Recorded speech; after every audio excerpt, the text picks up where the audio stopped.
So a lot of people are talking about how Israel is committing a genocide. You know, strong words create strong emotions. People are scared. People are saying, "Oh, I don't know what they're doing. I don't want to be associated with Israel." But this military expert, Nick Freitas, who I absolutely love, he has like some of the best content out there. I've been watching his stuff for a while now, and he knows that it's not a genocide, and he's going to debunk it in this clip. Check it out. You've served, you've probably seen some urban combat, I'm guessing. People like us who've never been in that situation, I hear, I have my own views on it and having sort of read and listened and whatever, but ultimately I've never been there. People talk about what's happening in Gaza and they say, it's genocide, it's this, it's that. And then other people say, well, look at the civilian to combatant death ratio. Actually, this is the most humane operation in history. What do you make of all of that? I think the people that are calling it genocide are either being intentionally dishonest or don't know what the word genocide means. I think that's very intentional on their behalf. When it comes to civilian casualties, there's a lot of people that like to do what I call Excel spreadsheet fighting. And what they do is they look at the Excel spreadsheet with Israeli military capability and Hamas military capability and say, why do they need to do all of this? Look how much more powerful they are. The reason why asymmetric warfare exists is when you have a weaker force that is attempting to utilize the strengths of the stronger force against them. So they're putting themselves in the best advantage possible.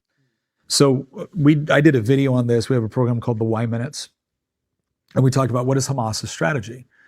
And one of the questions that I asked when I looked at this from a strategic standpoint is, okay, so Hamas knew when they went into Israel that they weren't going to overthrow Israel. When they took hostages, they knew that the IDF was coming for them. And yet they did both, right? So they knew they couldn't defeat the IDF militarily. And they knew getting hostages would force the IDF to come after them in a big way. So why'd they do that? And how did they know that Western academia and media would almost instantly be on their side? And the reason why is because a lot of these organizations have invested very, very heavily within America academia. I don't know the numbers for European academia, but I'm assuming it's probably significant. At the same token, they understood that the way that you manipulate Western media and Western sensibility is civilian casualties. Because even though we can look at our own histories, whether it's the firebombing of Dresden or dropping atomic weapons on Nagasaki and Hiroshima, we've certainly been able to get over our problem with civilian casualties, but we also pride ourselves in attempting to avoid them to the extent possible and reasonable. Urban warfare makes it incredibly difficult to do that because the fight now is not my smart weapon against your AK-47. The weapon is now my guys, and the strategic advantage is they have aerial oversight, and they have body armor, right? And night vision, maybe, right? But they can buy night vision for $5,000 on the black market. So it's not like Hamas can't have access to that. And so now, if you're in a position where you benefit strategically from civilian casualties, you have the perfect environment to maximize that in a way that no other military can mitigate other than giving up. Because if I have to, I've been in that environment where you are kicking in multiple doors to try to get to your bad guy, and every other room, there's women and children. And we go through an incredible level of training in order to make sure that you hit the right target. But that's a complex environment, especially when that one time, women, kids moving on, and then the 12-year-old picks up an AK-47 and starts shooting. Is that a civilian casualty or is that a military-age male? Well, in that moment, that's a military-age male. You're shooting at me. That's not how it's going to be reported by Hamas to CNN, who will dutifully report X number of children killed on the objective. So what is considered reasonable mitigation of civilian casualties? Well, it isn't warning everybody ahead of time that I'm going to go into your neighborhood.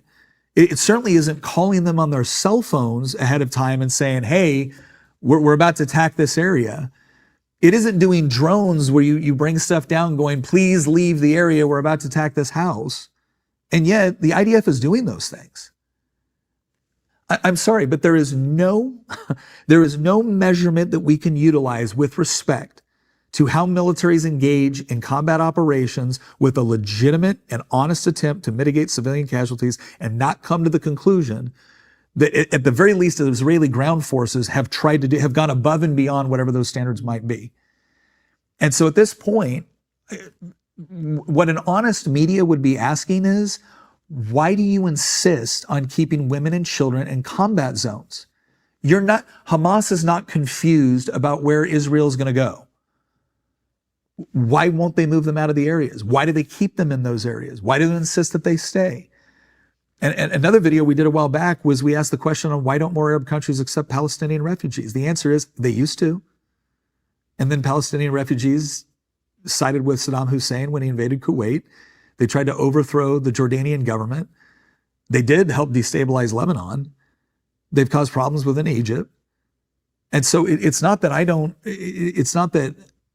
I am trying to minimize civilian casualties when they take place, but I think it's absurd to rationally look at what is going on the ground right there and then come to the conclusion that Israel's just saying, if Israel wanted to genocide Gaza, they could. And it wouldn't have taken them this long. They didn't. Now let's ask the reverse question. If Hamas would have had the strength on October 7th to do everything it wanted to do, would Israel still be here? We know what they do. I visited the music festival. I visited some of the kibbutz. I'm not confused about what they would do with similar power. And so that's the part where I get frustrated by this, because again, I understand Americans that are saying it's Israel's war, not ours. I get that. I get it when they say it's Ukraine's war, not ours. And I do believe that, again, we should think strategically about what our involvement is going to look like. But I also think that we shouldn't engage in this kind of moral relativism where it's just, well, it's just not our problem. Okay, not primarily. But Hamas actively seeking, targeting, and killing women and children because they believe it's perfectly morally justified, taking hostages.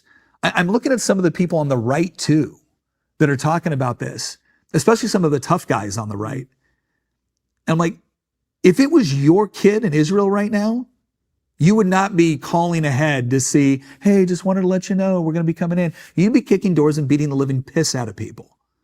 So spare me your moral outrage when Israel wants to do the same thing. I once did the numbers. I was like, okay, if Mexico crossed into Texas, killed 40,000 people, and kidnapped another 1,500 to 2,000, and then the EU called for the United States to engage in discretion and a ceasefire, I can tell you how quick we tell them to go F themselves before we went down there and proceeded to demonstrate to everybody in the world that that was a really bad idea.